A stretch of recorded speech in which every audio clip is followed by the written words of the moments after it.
tenemos los cationes aluminio que neutralizan las cargas negativas de los oxígenos y que facilitan la unión iónica covalente entre tetraedros.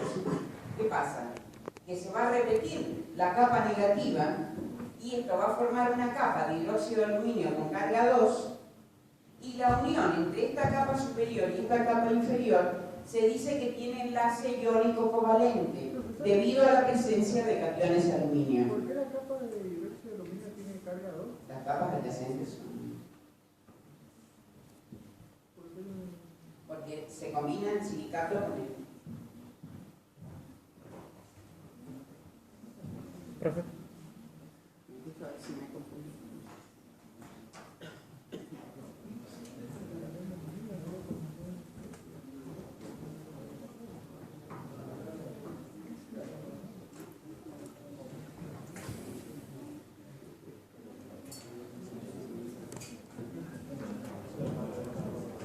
Bueno, entonces el grafito está formado por capas y la dirección de las capas que se pueden desplazar porque los enlaces entre capas son débiles, las propiedades dependen de esa dirección. Y como se pueden desplazar fácilmente los enlaces débiles, tienen propiedades lubricantes. El grafito puede retener el lubricante entre las capas y puede ser conductor en la dirección de las capas. Todas las mejores propiedades están ahí. Si yo quisiera tener buenas propiedades en dirección perpendicular a esas capas, no sería bueno. Pero esa es una semejanza de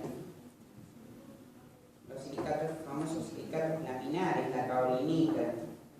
También está la mica y el talco, tienen estructuras similares, son laminares. ¿Sabes? Son también laminares. En la dirección de las capas.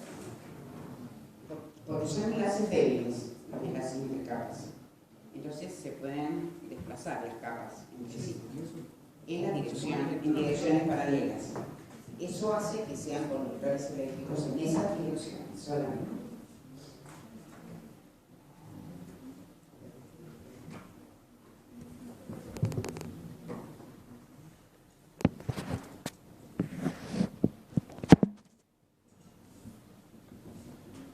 Bueno, acá están dibujados los silicatos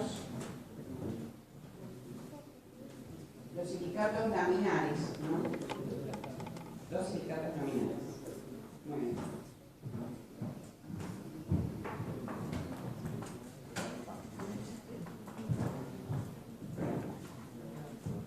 Láminas de silicatos. Se ve que ustedes tienen el tetraedro y el cuarto oxígeno está por encima de la pelotita negra que es la del silicio. Entonces, que formaría una segunda capa. ¿Se entiende? Esos son, fíjense que forman hexágonos cada capa. Van formando hexágonos. Esta es la estructura que acabo de mencionar. Lamentablemente no se puede hacer esta mano. Es la capa de silicato, silicio 2, oxígeno 5 con carga -2.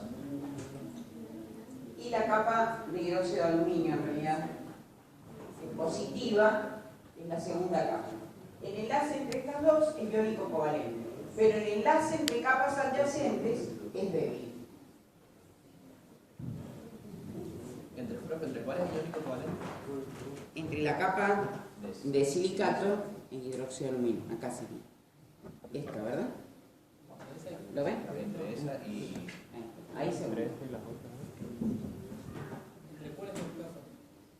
Ahí las tenemos las dos capas.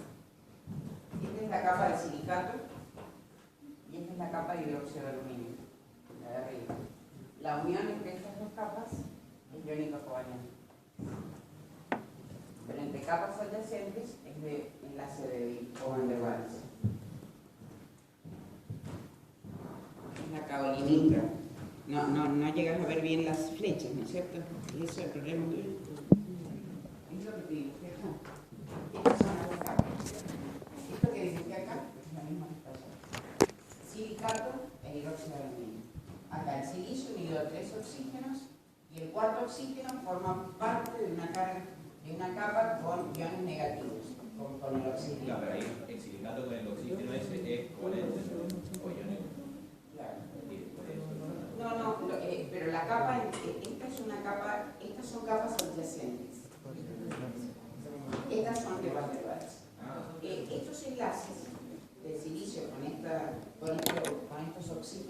están sobre un plano perpendicular a la primera capa, y son enlaces débiles. Si no, no se podría. Profe, una pregunta. Ahí puso oxidilo, oxígeno. ¿Y Sí. cuántos oxidilo, cuántos oxígeno? Porque arriba tiene 2 oxígenos, 2 oxidilo y abajo tiene 3 No oxidilo. conté la cantidad de O sea, oxidrilos. eso Lo que es solamente... se considera que es una capa negativa, la cantidad de aluminio que sirve para neutralizar la carga, y se vuelve a repetir, porque como más capas. Esto sirve para explicar el comportamiento del grafito.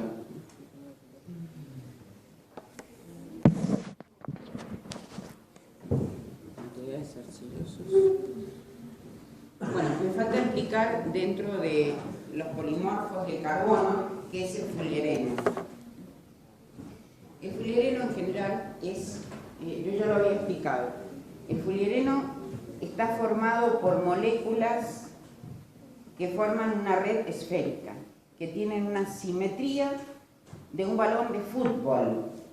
Las moléculas tienen una simetría de un balón de fútbol, o sea, forman una red esférica que tiene 60 átomos de carbono, en este caso. Cada molécula tiene 60 átomos de carbono, esta es una molécula. Y los átomos de carbono están unidos formando pentágonos o hexágonos. Esa es una molécula que tiene parecido a un balón de fútbol. Justamente la idea es la siguiente. Este tipo de moléculas se llama, o material, le llaman Buckminster fullereno, porque justamente Buckminster Fuller fue el autor de las cúpulas geodésicas. Y la cúpula geodésica tiene una simetría muy similar a este tipo de material. Lo que hay que saber es que hasta el momento el diamante, el grafito, eran todas estructuras planas. En este caso estamos hablando de una red esférica y está dando vueltas, se supone, aproximadamente 10 a la 8 vueltas por segundo dan. Estamos hablando de nanomateriales en este caso, porque este tipo de moléculas de 60 átomos de carbono cada molécula forma parte de una FCC, forma una red de FCC, que la longitud de la celdilla unidad, la A, la longitud de la celdilla de la FCC formada por este tipo de moléculas es 1,4 nanómetros. Por lo tanto estamos hablando de materiales, de nanomateriales. Un nanómetro es 10 a la menos 9 metros. En el caso, cuando forman estas moléculas, forman una FCC, pero la FCC que forman es muy abierta, también es poco empaquetada. Tienen baja densidad, es blando el material y es un aislante eléctrico. Pero fíjense que acá se presenta una posibilidad que no se sabe si se ha descubierto totalmente, pero han investigado que si se le agregan iones alcalinos como los iones potasio a una red FCC formada por moléculas de este tipo, los iones potasio van a ocupar todas las posiciones tetraédricas y octaédricas de la FCC. Y eso va a hacer que el carbono polimorfo fullereno se convierta en un metal, en un cristal metálico. Por lo tanto, se puede transformar desde aislante, como habíamos hablado al principio, a un superconductor. Podría formarse un superconductor cuando todas las posiciones tetraédricas y octaédricas de la FCC formada por ese tipo de moléculas están ocupados por ese tipo de moléculas. Dado que los iones potasio ocupan todas esas posiciones y como son iones alcalinos que tienen movilidad, en vez de hablar de un carbono polimorfo podemos hablar de un cristal metálico y podemos decir que es superconductor. No sé cuál será el futuro total, evidencias actuales no las tengo, pero sí sé que dentro de lo que es nanomateriales, los fullerenos son muy utilizados. Son muy utilizados los fullerenos. Bueno, yo algo que no comenté, me estaba fijando que no lo había dado. ¿Se acuerdan que el ingeniero Flete seguramente en la unidad número 2 les dijo que las distintas estructuras cristalinas se forman gracias al apilamiento de átomos? El apilamiento de átomos sería el apilamiento de los planos más compactos, ¿verdad? De átomos. En este caso, cuando ustedes tienen aniones y cationes, pueden lograr estructuras FCC o HCP mediante el apilamiento de planos compactos de iones. Pero los iones que se utilizan son los más grandes, que son los aniones. Entonces, el apilamiento de planos compactos de aniones me puede generar una estructura o FCC o HCP. En este caso, bueno, es difícil entender esto acá. Ustedes tienen una capa A y una capa B.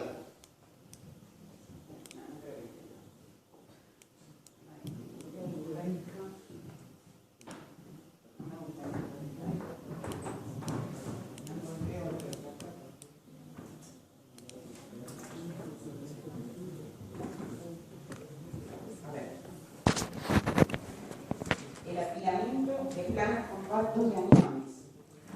Supongamos que son canicas, bolitas, planos compactos de aniones. Acá tengo la capa A. La capa B se va a ubicar sobre los espacios o huecos que deja la capa A. ¿Está bien? Esta va a ser la capa B. Los intersticios pueden ser tetraédricos u octaédricos. Los espacios, eso se supone que se tocan, los espacios entre aniones pueden ser tetraédricos u octaédricos. A ver, ¿cómo se puede entender esto? Son tetraédricos cuando hay tres aniones abajo y un anión arriba. Y son octaédricos cuando hay 3 abajo y 3 arriba. En el centro van a estar, ¿dónde van a estar los cationes acá? Justamente van a estar ocupando los intersticios que dejan los espacios interaniónicos, ¿verdad? Que pueden ser tetraédricos u octaédricos.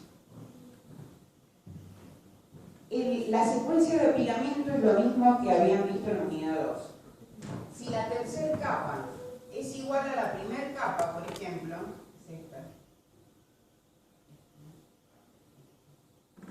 Si la tercera capa va sobre la primera, significa que es AB, A, BA. Significa que la estructura que se forma es HCP.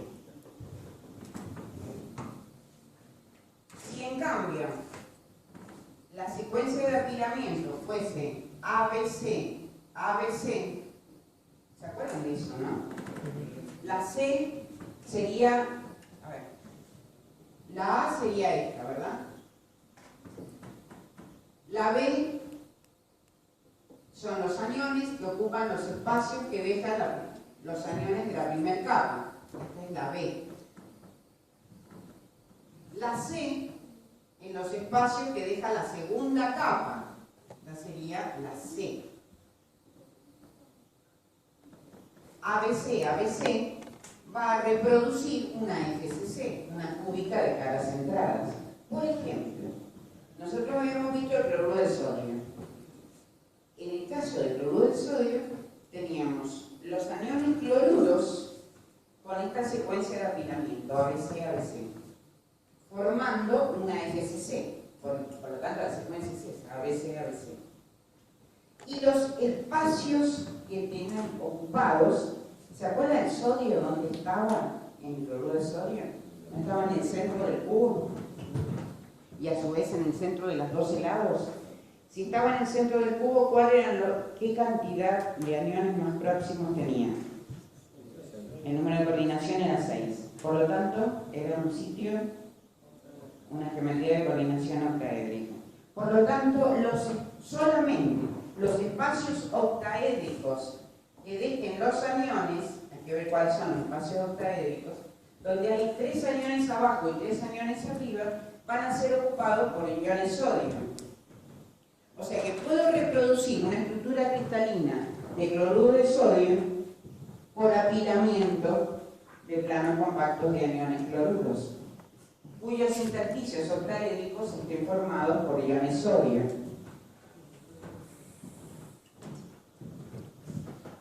Bueno, esto es más de lo mismo. Este es un empaquetamiento ABC-ABC. Esto es AB-AB. Lo tienen. Muy bien. Ahora vamos a hablar a ver qué tipo de defectos hay acá. Los defectos. Los defectos son siempre similares a los metales. Inclusive hay dislocaciones. El problema es que, como no tienen capacidad de deformación, no son plásticos, excepto la arcilla plastificada. La arcilla, que es en forma de lámina, tiene capacidad de deformarse por el movimiento fácil entre capas, ya que hay enlaces débiles entre las capas. Entonces es muy importante, la arcilla, ¿por qué la puedo moldear? Porque es muy plástica y es el único elemento que es muy plástico dentro de los cerámicos. Ahora, dislocaciones hay que ver si se pueden mover las dislocaciones. Generalmente casi no hay planos de deslizamiento, eso ya lo voy a explicar en propiedades mecánicas. Como no hay muchos planos de deslizamiento, las dislocaciones se mueven sobre los planos más compactos, y estos casi no existen, que son los planos en donde están en contacto los iones de carga opuesta, los que se atraen. Solamente así se pueden llegar, pero es muy difícil, porque la mayoría de los cerámicos son policristalinos, no monocristalinos, y además porque se rompen siempre por borde de grano, porque son frágiles y no admiten deformación. Pero dislocaciones pueden haber, sí. La arcilla es moldeable, pero en estado crudo. Sí, por supuesto. Pero ya no sería cerámico. No, lo que pasa es que si no, no podrías darle una forma al cerámico. Primero debes darle una forma y después darle la cocción para darle las propiedades finales. Si no lo podés moldear, es muy difícil que puedas hacer piezas. Es una excepción. Cuando nosotros hablamos de... Si vamos a propiedades mecánicas, me pasa que no me quería adelantar con eso, y decimos que el material es muy resistente, porque los enlaces son muy resistentes, pueden llegar hasta 7 por 10 al cubo megapascal, pero por ser frágiles, la resistencia no supera los 170 megapascal. Y generalmente la resistencia a la compresión es casi 10 veces mayor que la resistencia a la tracción.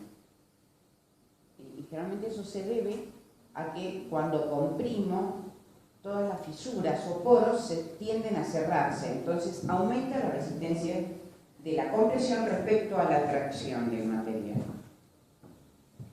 Pero plásticamente la capacidad de deformación es muy poca. Además hay otra cosa, tiene una rigidez altísima, entonces es muy resistente, muy rígido, porque tiene, generalmente es la capacidad de deformarse elásticamente es muy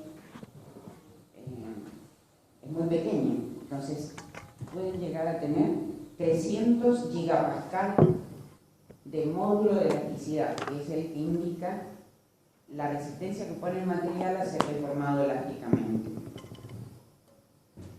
Entonces, la deformación es casi nula, porque los enlaces, si son covalentes, se rompe el enlace entre los dos electrones y el comportamiento es totalmente frágil. Aplicamos una carga, si el enlace es covalente, se rompe el enlace entre los electrones y es frágil.